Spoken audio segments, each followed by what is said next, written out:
Here I am to worship. Here I am to bow down. Here I am to say that you're my God. You're altogether lovely, altogether worthy. 좋은 아침입니다. 날씨가 많이 추워졌습니다. 감기 조심하시기 바랍니다. 우리는 지금 성경책 중에서 제일 디프레스 되는 책 욥기를 읽고 있습니다. 욥기가 어려운 이유는 우리가 알아온 삶의 이야기와 사실은 그 구조가 반대가 되기 때문일 겁니다. 우리는 보통 어떤 사람의 일생 이야기에서 사람이 힘들고 또 가난하고 가진 거 없고 그런 상태에서 열심히 일해서 잠 안 자고 먹을 거 줄여가면서 노력해서 열심히 살다 보니까 성공했다. 이런 그 이야기, 이런 구조 이야기는 이해가 잘 되는데요. 욥기는 그 반대잖아요. 그래서 처음에는 정말 모든 게 완벽했고 잘 살았고 그러던 집이 갑자기 재앙이 닥쳐서 자식들이 죽고 몸이 다시 아프고 집안이 엉망이 되는 그런 망가지는 고난 이야기가 욥기입니다. 그래서 그 원인이 이해가 안 되고 또 답답하고 그런 책인데요. 그러나 우리는 그럼에도 불구하고 오늘 아침에 커피 한 잔 들고 우리는 모르지만 모든 답을 잘 알고 계시는 하나님께 그 이유를 물으면서 말씀 안으로 들어가도록 하겠습니다. 우리 찬양 주를 향한 나의 사랑을 함께 부르도록 하겠습니다.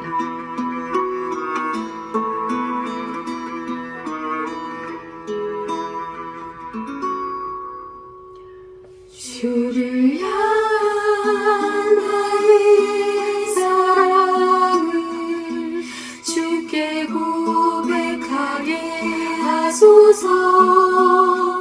아름다운 주의 그늘 아래 살며 주를 보게 하소서. 주님의 말씀 선포될 때에 땅과 하늘 진동하리니 나의 사랑 고백하리라.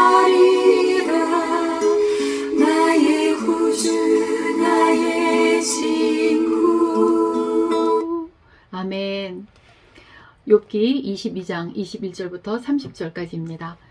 너는 하나님과 화목하고 평안하라. 그리하면 복이 내게 임하리라.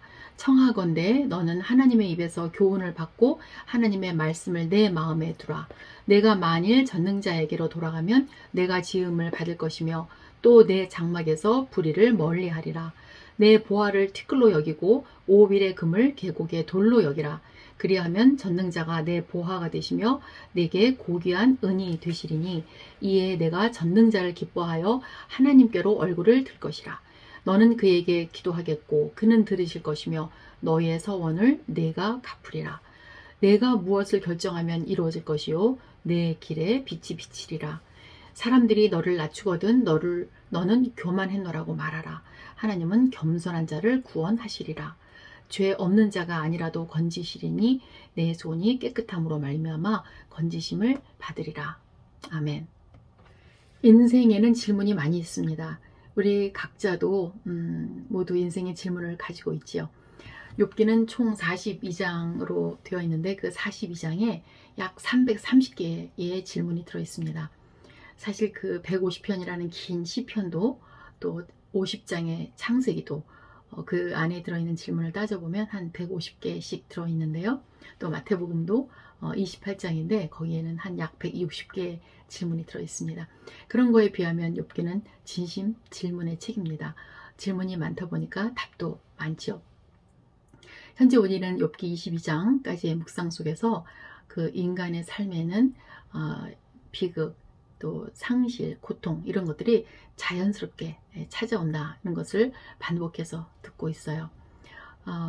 그러나 지금 우리는 욥의 인생에 있어서 무슨 일이 벌어졌는지 정확히 알고 있지만 그 왜인지 그 이유는 모른 채 반복되는 그 세 친구의 말과 욥의 말을 잘 살펴가고 있습니다.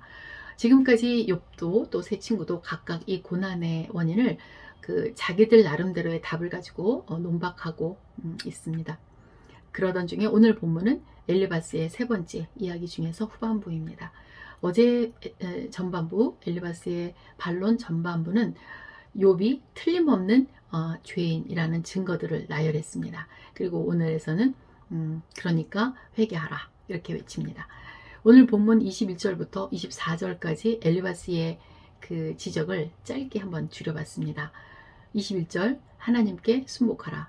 22절 하나님의 말씀을 듣고 순종하라. 23절 하나님께로 돌아가라. 24절 너의 집에 금은 보화를 버리라. 이렇게 요약할 수 있습니다. 만약 네가 그렇게 한다면, 즉 욥이 회개하고 하나님께로 돌아오면 하나님께서 욥의 기도를 듣고 또 응답하실 것이며 욥의 길을 밝혀서 쉽게 삶을 헤쳐나갈 수 있을 것이다 라는 내용이 25절부터 30절까지입니다. 그러면 엘리바스의 그 말을 결론 지어볼까요? 하나님은 교만한 자를 낮추시고 겸손한 자와 온전한 자를 구원하시는 분이니 손이 깨끗함으로, 즉 행위가 깨끗함으로 하나님의 심판을 받아들이라. 그리하면 구원하실 것이다 입니다. 이렇게 해서 그 엘리바스의 총 3번에 걸친 충고와 조언이 끝납니다. 그간의 그 세 친구 말의 요지는 그 하나님은 의인에게 복과 구원을 주시는 분인데 욥이 의인이라면 이런 고난을 받을 일이 없으니 욥 너는 죄인이 맞고 회개하라 라는 관점임을 우리가 계속 발견해 왔죠. 그래서 우리도 이 세 친구에 대해서 좋은 약을 처방을 했는데 그 약을 그 다른 환자, 잘못된 환자에게 갖다 준 의사처럼 이 인과율에 기초한 맞는 이야기로 또 고난당한 욥에게 공감은 1도 없이 잘못 전달하고 있다. 이런 맥을 우리가 줄기차게 이야기해 왔습니다. 그런데 제가 오늘 본문을 보다가 왜 이 친구들의 주장이 이렇게 길고 반복되고 집요할까 하는 생각을 해봤습니다. 왜 세 친구들이 8번이나 욥은 9번이나 긴 대담을 했어야 했을까? 그리고 이 일을 시작하신 하나님께서는 왜 아직까지도 한마디도 안 하시는 걸까? 이것이 궁금해졌습니다. 제가 궁금한 거 그래서 질문을 2가지로 정리를 해봤는데요. 첫 번째, 이 책의 이름이 욥기인데 정녕 욥 자신은 고난 속에서 깨달은 것은 없나? 정말 욥기는 인생에 닥친 그 고난당한 의인 욥의 인내를 후대 사람들에게 가르쳐주고 그 인내하라고 얘기해주는 그런 책인가? 욥이 배워야 할 것은 없는가? 라는 질문과 두 번째 질문은 아니면 세 친구의 공감 없는 조언이 인생살이에서 정말 잘못된 것임을 가르쳐 주시면서 이들처럼 하지 말고 서로 위로하고 공감하며 살라는 그런 가르침인가? 이런 질문을 제가 해봤습니다. 그래서 지금까지 집중했던 이 세 친구의 그 말에서 잠시 방향을 바꿔서 오히려 욥의 말과 마음에 집중하면서 하나님의 침묵의 소리를 따라가 보았습니다. 관점에 의해서 전혀 다른 것을 발견할 수 있을까 해서 그간 읽어오던 욥기의 관점을 전환해 본 것입니다. 그 전에 관점에 대한 좋은 이야기를 책에서 읽은 게 하나 있는데요. 한번 나눠보겠습니다. 구소련이 개방 정책을 해서 이제 무너지기 시작할 때 미국에서 한 가지 흥미로운 실험을 했대요. 어린 아이들에게 그 소련에 있는 가로수에 있는 나무들 그 사진을 보여주면서 아이들에게 물어본 거예요. 미국에 있는 아이들에게 소련 사람들이 왜 저렇게 나무를 심었을까 하고 물어봤대요. 그랬더니 아이들은 길 저편에서 일어나는 것을 못 보게 하려고 또는 그 죄수들에게 노동을 시키려고 이렇게 대답을 했답니다. 그런데 이제 똑같은 가로수 그림인데 미국에 있는 그 그림을 보여줬대요. 그러면서 똑같이 물어봤대요. 왜 사람들이 나무를 심었을까? 그랬더니 이제 그 아이들이 그늘을 만들기 위해서 또는 대기 오염을 줄이기 위해서라고 대답을 했답니다. 보는 것에 따라서 보는 것이 관점에 달려 있어서 이해가 된다. 이런 것을 알려주는 시험이죠. 그래서 제가 그동안 욥기를 쭉 읽어왔던 관점을 한번 바꿔보니까 욥은 왜 그 친구들의 말을 한 번도 경청하지 않았을까라는 질문을 하게 된 거예요. 욥은 그동안 자기는 완벽한 의인이고 또 자기가 이렇게 고난을 당하는 것은 부당하다라는 주장을 일관되게 펼쳐왔잖아요. 그리고 자기는 절대로 하나님에게 징계를 받을 만한 이유를 못 찾겠다고 주장해 왔습니다. 그런데 하나님도 쭉 그 말을 지원하면서 욥은 정직하고 온전하다 이렇게 인정해 주셨고요. 그래서 우리도 그 흐름에 따라서 한 번도 의심하지 않고 욥에게 신뢰를 주면서 이 사건의 중심을 세 친구의 말에 돌리고 우리가 읽어왔습니다. 그래서 이제 욥은 그동안 세 친구들에게 그들을 향해서 너희는 재난을 주는 위로자라든가 너희는 거짓말을 지어내는 자라든가 또는 심판장이 있으니 너희도 칼을 두려워하라 라는 지적도 서슴없이 해왔지요. 그러면 그렇게 온전한 욥이 정말 그렇게 온전하고 완벽했다면 혹시 단 한 번이라도 그 친구들의 말을 귀를 열어서 들어볼 수는 없었을까 그런 생각을 했어요.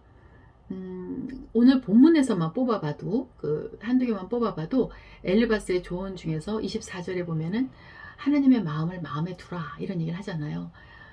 그리고 또 29절에서 엘리바스가 사람들이 너를 낮추면 내가 교만했구나 이렇게 한번 자신을 돌아보라 이런 말을 해요. 그런데 이런 말에 대해서 한 번도 욥은 귀를 열지 않습니다. 이렇게 끝까지 하나님 앞에 자신은 의롭다 이렇게 말을 하고 있어요. 그런데 정말 그렇게 하나님 앞에 끝까지 의로움을 주장할 수 있는 피조물이 한 명이라도 있을까요? 욥의 믿음과 삶이 훌륭하지 않다는 얘기가 아니고요. 훌륭하죠. 하나님이 인정하셨으니까요. 그러나 하나님 앞과 사람들 앞에 그 완전한 의로움을 끝까지 주장할 수 있는 사람, 자신의 관점을 절대 바꿀 필요가 없는 사람, 그런 사람이 그렇게 옳은 사람이 누가 있겠습니까? 저도 조금 전에 그동안 욥기를 읽어왔던 관점을 한번 바꿔보았는데 저의 옳음과 저의 의는 너무나 뿌리가 깊어서 그렇게 관점을 바꾸기가 쉽지 않구나 이런 걸 제가 느꼈습니다. 결국 욥기 32장 1절에 가보면 세 친구들도 하다가 욥의 그 시퍼런 주장에 욥이 자신을 의인으로 여김으로 그 세 사람이 말을 그치니 이렇게 하고 뒤로 물러갑니다. 또한 그뿐 아니라 욥기 38장에 가면 드디어 이 일의 모든 것을 진두지휘하시던 하나님께서 입을 여십니다. 그리고 다른 사람이 아닌 욥에게 질문을 하시는 거예요. 욥이 무지한 말로 생각을 어둡게 하는 자가 누구냐? 욥에게 그렇게 물으십니다. 너는 내가 묻는 것에 대답하라. 이 사실이 말하는 게 무슨 뜻일까요? 이 하나님의 질문이 무엇을 말하는 걸까요? 하나님은 고난 속에서 욥에게 할 말이 있으셨던 것 같아요. 하나님이 땅에 기초를 놓고 바다에 경계를 지을 때 무슨 일이 있었는지 너는 아니? 너 뭐 했니 그때? 이렇게 물어보시는 거예요. 그거는 욥도 모르고 우리들도 모르는 이야기이지 않습니까? 주님 앞에 대답할 말이 있는 사람 하나도 없잖아요. 그런 우리가 나의 옳음과 의로움이 충만해서 내 관점을 바꾸지 못하고 살고 있는 거예요. 욥이 그렇게 자기 관점을 한 번도 욥기 전체에 걸쳐서 바꾸고 있지 않은 거예요. 욥의 일이 긴 고난과 대담을 통해서 자신의 의로움을 주장해 올 때 또 우리가 그 글들을 이해해 보려는 시도 없이 하나의 관점으로만 볼 때 우리는 욥기에서 배울 게 없을 것 같습니다. 그러나 그렇게 하면서 또 하나님의 침묵은 더 오래 가겠죠. 하나님께서는 그 욥의 훌륭했던 믿음이 고난을 통해서 그 실체를 드러내게 하시고 있는 것 같습니다. 그래서 결국 자기 의로움은 우리를 예수 그리스도의 의로 옷 입지 못하게 한다는 것을 알려주시는 게 아닐까 생각했습니다. 우리가 알고 있는 것 중에서 다 옳다가 아니라 적어도 내가 알고 있는 게 한 30% 이상은 틀릴 거야. 그렇게 저는 생각하기로 하고 살고 있는데 요즘은 제가 알고 있는 게 어쩌면 반 이상 틀리지 않을까 그런 생각도 합니다. 참 오늘 본문을 통해서 사물을 보는 제 굳어진 관점을 바꾸기가 참 어렵구나 이런 생각을 하게 됩니다. 우리들이 가지고 있는 큐티책 79페이지에 보면 성도에게 있어야 할 가장 큰 덕목은 하나님과의 관계를 온전히 유지하기 위해 하는 회개의 능력이다 라는 오스왈드 챔버스의 말이 실려 있네요. 오늘 주님이 나의 의로움을 발견하게 하시고 또 관점을 돌이켜라, 그래서 회개하라 이렇게 말씀하시면 그 말씀에 귀를 기울이고 순종하는 하루가 되기를 기도합니다. 우리 가족과 교회 영가족 안에서 자기 의를 발견하는 기쁜 일이 일어나도록 기도합니다. 이 돌이킴은 구원을 이루는 문이라서 사단이 싫어함을 기억합니다. 그래서 우리가 자기 일을 발견하고 그걸 내려놓을 줄 아는 그런 성숙함이 있기를 기도하고, 두 번째, 욥기 묵상을 하는 이유가 그 욥기에 대한 그 내용의 그 한가로운 토론이나 또는 정보 나눔이 아니라 예수 그리스도를 사모하는 목마름이 되도록 기도하겠습니다. 내 오름, 내 생각을 중시하지 않고 말씀 묵상의 허기를 느끼는 그런 영가족이 될 수 있도록, 그런 정원, 그런 교회가 될 수 있도록 기도하시겠습니다.